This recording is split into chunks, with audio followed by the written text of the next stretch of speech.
Hey, what's up, guys? This is Ty from House of Kicks, and I'm always talking about Nike products.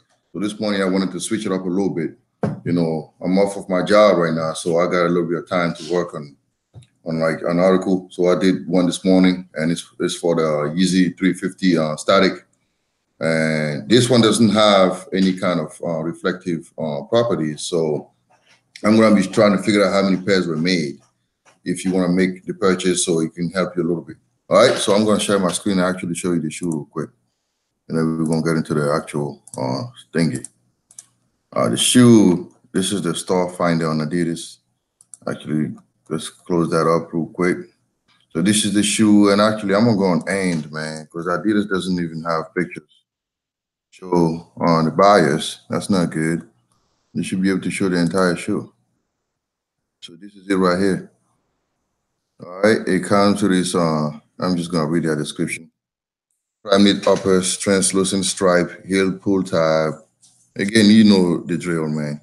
And this one does not have any reflective properties. So they're coming out on the 27th of December. And I'm sure a lot of people are trying to figure out how many pairs were made. So that's my job this morning. So for that reason, what I did was I created some kind of a PowerPoint presentation to help me better. Because sometimes I get confused, man. I get all over the places and I need to have like some kind of a guideline. So basically what I said here is this. My task this morning is to come up with a possible number of pairs produced. I'm not going to read off all of it. So what I wanted to do was I used like the linear model. For the Sesame, it was 618 stores that I counted. And for the recent like Semi Frozen edition, the number went down to 590. So this morning when I did the same thing for the Static, I counted 568. So the number keeps going down every time. So that means we can use a linear regression. So this is decreasing, and Adidas is actually trimming down the number for every release. So with that said, I can create a linear model, and I can use the usual thing that I do, which is the assumptions. So the first thing that I did was I did the linear, and I just basically created two data points, which is the Sesame, 618 stores, 70,000 pairs made. This is based on my projection. And the Semi Frozen was 590 and 60,000 pairs made. So if you use the slope intercept form, or if you use your TI calculator, you can come up with the following equation. Yeezy 350, which is 357, which is our slope, times the number of stores minus 150,712, which is the y-intercept there. So you don't need to understand all that. It's just basically simple mathematics. Now, for the 350 Static, so when I did that, so what I did, I just plugged in the 568, because this is how many stores that I counted. And I took away the 15712. I came up with 52,144 pairs made for the entire made in general. So this is the linear model. So then you can use the assumptions that I use on a regular basis. So I assume that 60 pairs per store were made, and I'll assume that the rest of the world receive about 2/3 of the total inventory, while Adidas USA and the major and minor US retailers will get about 1/3. Now, if you take that in consideration, we also have to include the online stores for the rest of the world. And I think, based on my assumption, I say it was 1/4 for the total inventory, right, that the physical stores were getting. So based on that, if you use the 568, you do 568 times 60, you get up to 34,080 for the physical locations.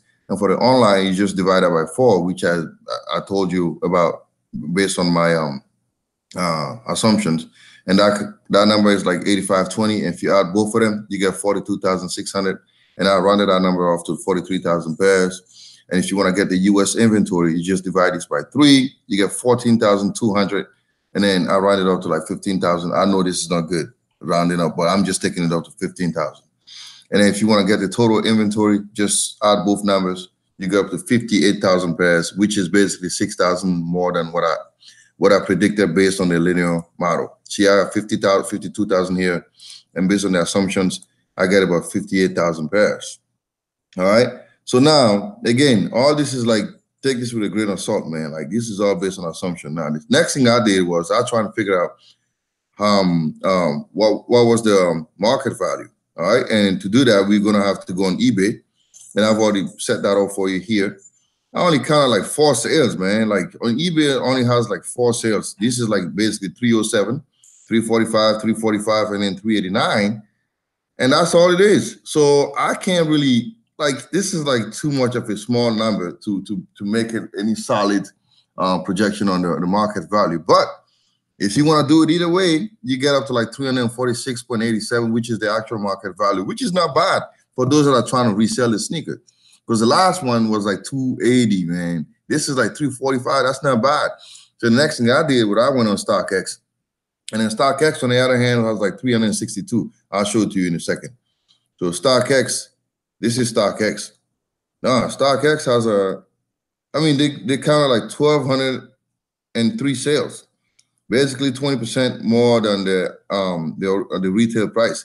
Now, provided this is like a 12-month historical, that means the shoe already came out before, so they're taking into account all these numbers in there. So it's not really a reflection of the reality right now. So, but if you look at this little things over here, see this left bottom corner, it tells you exactly how much the shoe is selling for right now. Like the size 10 just sold for like 300 at 959. You know, 7.5, 308, 317, 312. So this is basically more of the reflection of the current market. Now, is this number true? I don't know. This is what they're saying. You can't verify these numbers. You see, the size 14 is going for like 398. So if you're big, if you wear like a bigger size, you might have a little bit of a problem getting your size because that's going to be a little bit more money. All right. But overall, man, like I say, the 350 for retailers, they're going to sell out, you know, and they have like a considerable market value based on the findings above, like what I said earlier. So, and I also give you a list of places where you can get it. You can buy it on eBay right now. It's on my website from like sellers 320, 334, or you can just wait till like they release. But that's it, guys. That's all I wanted to say this morning. And stay tuned for more stuff like this. All right. Thanks for watching.